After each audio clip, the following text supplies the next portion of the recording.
Estamos já na segunda metade do mês de agosto, no 21º domingo do tempo comum,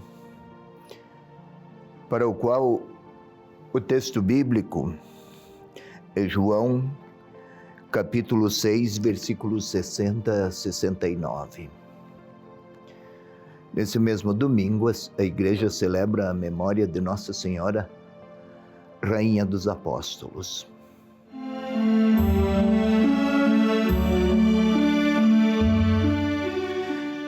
Muitos dos discípulos de Jesus, tendo-o ouvido, disseram: esta palavra é dura. Quem pode escutá-la? Compreendendo que seus discípulos murmuravam por causa disso, Jesus lhes disse: isso vos escandaliza? E quando virdes o Filho do Homem subir aonde estava antes, o Espírito é que vivifica, a carne para nada serve. As palavras que vos disse são Espírito e vida. Alguns de vós, porém, não creem. Jesus sabia, com efeito, desde o princípio, quais os que não criam e quem era aquele que o entregaria. E dizia: por isso vos afirmei que ninguém pode vir a mim se isso não lhe for concedido pelo Pai.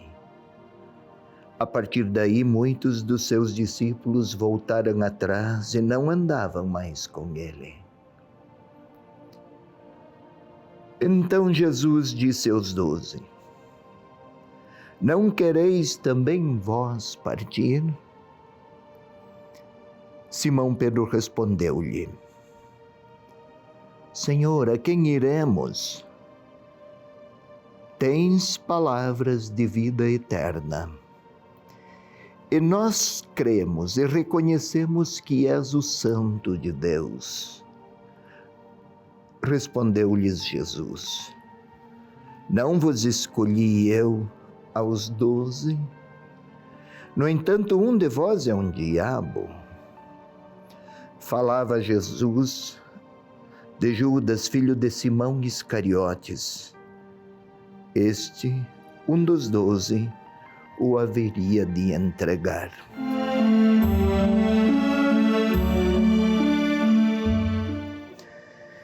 Muitos de seus discípulos, ouvindo-o, disseram: esta palavra é dura.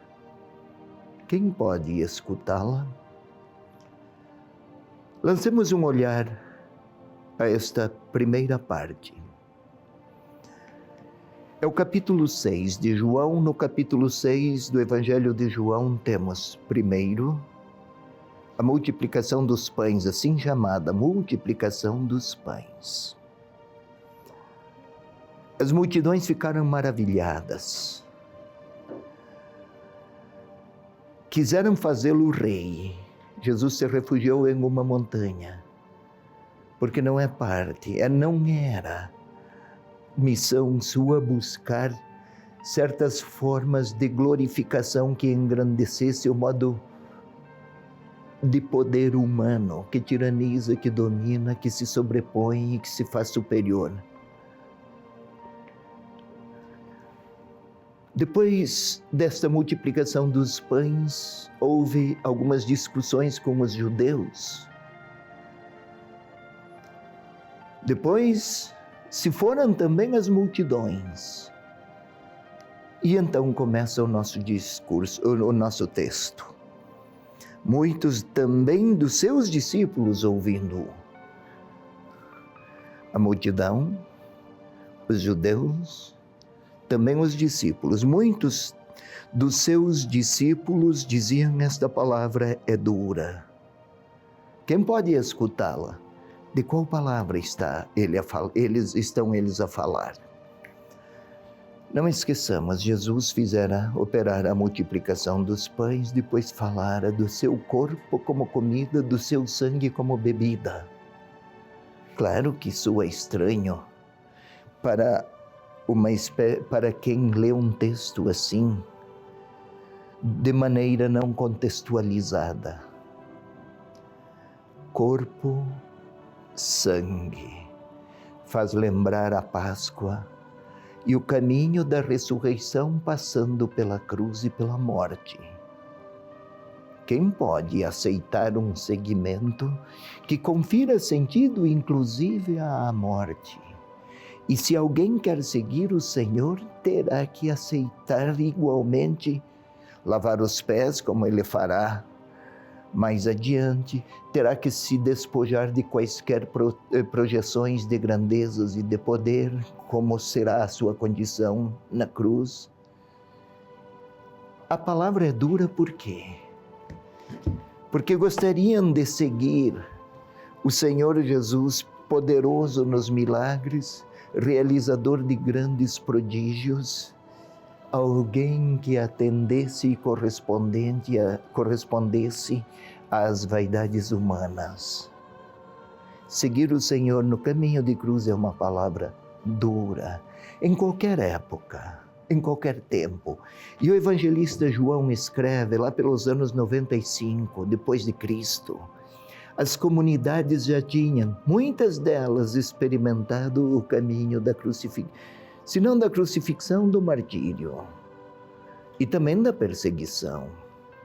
Ser cristão autêntico, seguindo Jesus, requer sim muitas formas de despojamento, todas as formas de despojamento.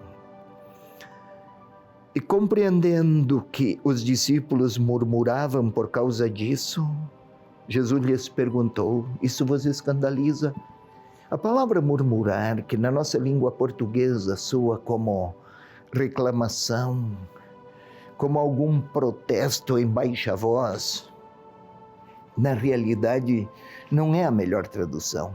Muitos deles se contrapunham com veemência. Era uma contraposição vigorosa. Não era uma discreta discordância. E aí a resposta de Jesus: e quando vides o Filho do Homem subir para onde estava antes, isto é, como vão crer quando Jesus já não estiver a falar de maneira imediata e oral? É uma referência àqueles que serão chamados a crer e a seguir, e inclusive a despojar-se sem tê-lo visto. João escreveu bem mais tarde, e os seus leitores não tinham visto Jesus, e tampouco o tinham encontrado. Como vão crer? O evangelista transfere para os tempos de Jesus uma dúvida, antecipa para os tempos de Jesus dúvidas que as comunidades viviam ao tempo do escrito. E então o Espírito vivifica, faz viver. A carne para nada serve. Do que está a falar aqui? Não é de uma distinção do corpo e do espírito. Não. A carne é tida aqui como os critérios humanos, a lógica humana de compreender o caminho de Jesus. O Espírito é uma referência ao dom de Deus, para compreender que no seguimento da cruz, no despojamento e no esvaziamento, há sentido, e o discípulo se encontra exatamente internalizando aquelas experiências do próprio Jesus, que foi para a cruz. Compreender isso é dom do Espírito de Deus, não resulta dos critérios e das inteligências humanas. Por isso, alguns de vós não creem. Por quê? Porque é uma referência aqui àqueles que queriam seguir Jesus, motivados mais por simpatias ou por benefícios que o seguimento, na hipótese ou nos critérios daqueles seguidores, que o seguimento poderia proporcionar. Isto outrora, mas isso também hoje. Com que frequência apelamo-nos para Deus, buscando benefícios que não necessariamente nos mantêm próximos dele. Podem até acentuar nossos anseios de projeção, de conquista, de realização, de sucesso, de proeminência. Vez por outra invocamos de Deus estas possibilidades. É o tipo de oração ou de devoção orientada a ter o nome de Deus como retaguarda para as próprias conveniências. E então Jesus disse aos 12, não quereis também vós partir? E Pedro, tu tens palavras que procedem do eterno. Não é vida eterna como uma vida para depois da morte. A quem iremos, Senhor? Tu tens palavras que procedem do eterno. Ou seja, Pedro aqui está a falar em nome daquela comunidade de discípulos ou daqueles discípulos que tinham aprendido que o seguimento comporta também a capacidade de renúncia de si. De certo modo, até de negação de si mesmo. E conferia sentido a todas aquelas formas que configuram-nos como seguidores humildes do Senhor.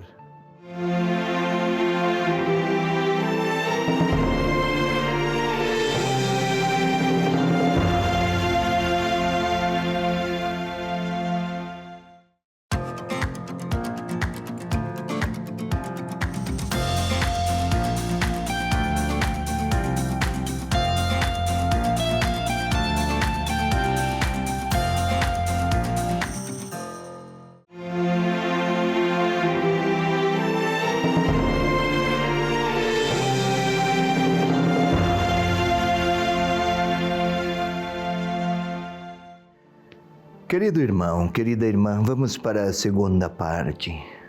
Vamos orar. Isso mesmo. E para isso, é preciso que predisponhamos nossa interioridade, nosso corpo. É com o corpo que vamos orar. Rezar é até mais fácil. Recitamos as fórmulas já consolidadas e seguimos. Orar comporta oralidade, oração. Falar, ouvir, dialogar, encontro. E é encontro com Deus.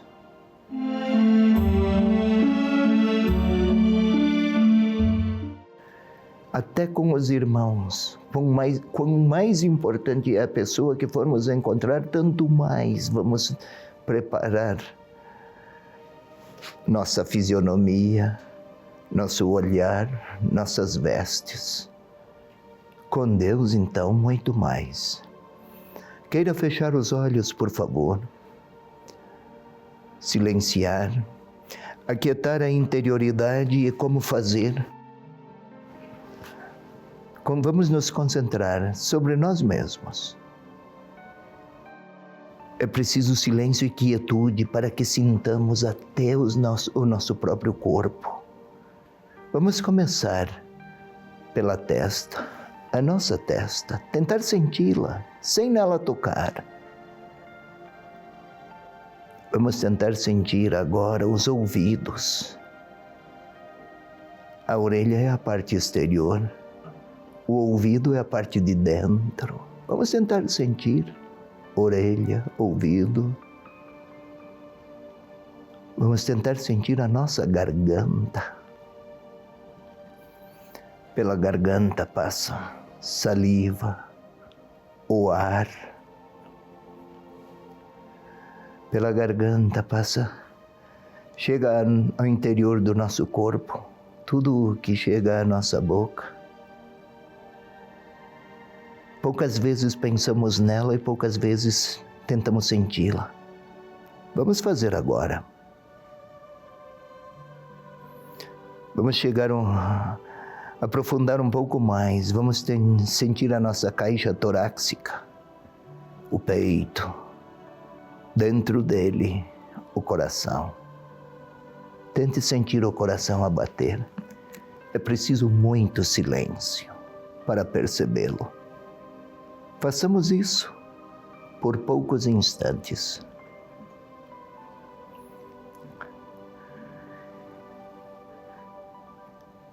Assim como o coração bate, pulsa, sem que precisemos ordenar, vamos pedir que seja tão espontâneo quanto os batimentos cardíacos, que seja tão espontâneo quanto isso, também a presença do Espírito de Deus em nós, a mover-nos a comportamentos de quem busca o encontro com Deus. Vinde, Espírito Santo, sois o amor do Pai e do Filho. Vinde nos iluminar para que acolhamos, como os discípulos de outrora, também nós agora, acolhamos a palavra, a pessoa, o olhar e o amor de Jesus Cristo. De maneira que, deixando-nos por Ele ensinar, também sejamos, por vossa graça e influxo, discípulos que seguem o Salvador. Glória ao Pai, ao Filho e ao Espírito Santo, como era no princípio, agora e sempre. Amém. Vamos agora recordar aquelas cenas, há pouco, ouvidas e explicadas. Vamos observar que Jesus fala a muitos, mas um grupo significativo, até há pouco, entusiasta, começa a se espantar com a exigência das palavras de Jesus. Estavam maravilhados com o milagre. Não faltara pão para uma multidão. A eles se afigurava muitas respostas encontradas para as suas comodidades. Encontrar uma vida tranquila sem oferecer nada de si, mas beneficiarem-se dos poderes milagrosos daquele homem de Nazaré. Sorriam facilmente, inclusive. Aplaudiam-no, aclamavam-no. Mas as palavras e os ensinamentos criam perplexidade. Já são muitos os que estão se afastando. É possível vê-los. O sorriso de instantes anteriores agora tornou-se fisionomia séria. Uma face contrariada. Podemos vê-los afastando-se. Talvez muitos digam, foi-se o sucesso. Quem gostava de interpretar as cenas partindo de sucessos estrondosos está também perplexo. Podemos ver alguns a dizer, discípulos inclusive, se não dos 12, mas que o seguiram, que estavam a murmurar. A palavra murmurar é discordar. E discordar de maneira enfática e veemente, com gestos, com indignações. Alteravam o volume da voz até. E Jesus questiona: como será quando, para crer, Ele não estiver mais presente? quando ele tiver voltado, já ressuscitado, com quais motivos e por quais razões vão crer? Podemos ver até Jesus a dizer, repetir, que o Espírito vivifica, a carne nada serve. Para segui-lo não valem mais os argumentos acomodatícios ou palavras que beneficiam ou expressões de falsas promessas, de uma religião mágica até. E Jesus conhecia a interioridade de cada um. Ao final, também vós quereis partir? Aqueles 12 estão lá. Jesus olha para eles. Querem? Desapontaram-se também. E Pedro? Vamos tentar ouvir Pedro. Senhor, tu tens palavras do Eterno. A quem iremos? Podemos até ouvir Pedro novamente. A quem iremos nós, Senhor? E novamente Jesus.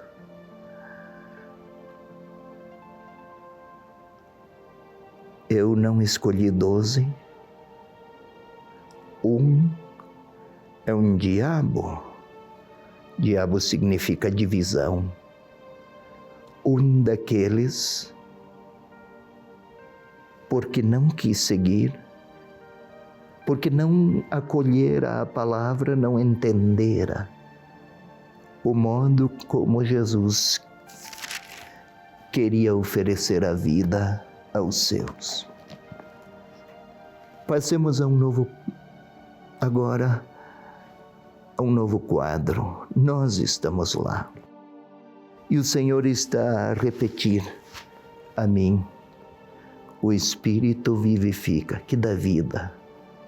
Foi explicado há pouco, a carne é fraca, para nada serve. Foi explicado há pouco, carne não é força humana, é lógica humana, critérios humanos, esquemas humanos, hermenêuticas que procedem apenas do modo humano de interpretar Deus. Isto é,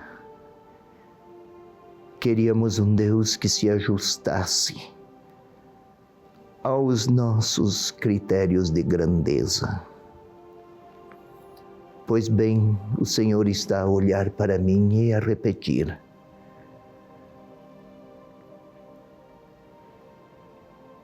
o Espírito da vida, a carne não. É possível que o Senhor, ao dizer isso, ao me repetir esta frase, queira remeter-me a uma análise desde o coração, desde a própria interioridade. Por quais motivos eu quero seguir o Senhor? Isso traz alguma vantagem, mas é vantagem que eu procuro, privilégio, alguma espécie de saciedade que atenda a mim mesmo? Ou porque eu quero acolher em mim a vida do Eterno? Por quais motivos eu escolhi deixar-me inspirar e deixar-me conduzir por Ele? O Senhor olha para mim e talvez esteja a perguntar-me: quer vir? Quer seguir? Posso até repetir a Ele: Senhor, Tu tens palavras do Eterno. Mas eu posso continuar? Quero acolher? Posso lhe fazer perguntas? Tenho súplicas, quem sabe? Ou talvez Ele tenha algum pedido a dirigir a mim. o próprio Senhor tem pedidos a me formular. É hora de eu ouvi-lo. É a minha oração.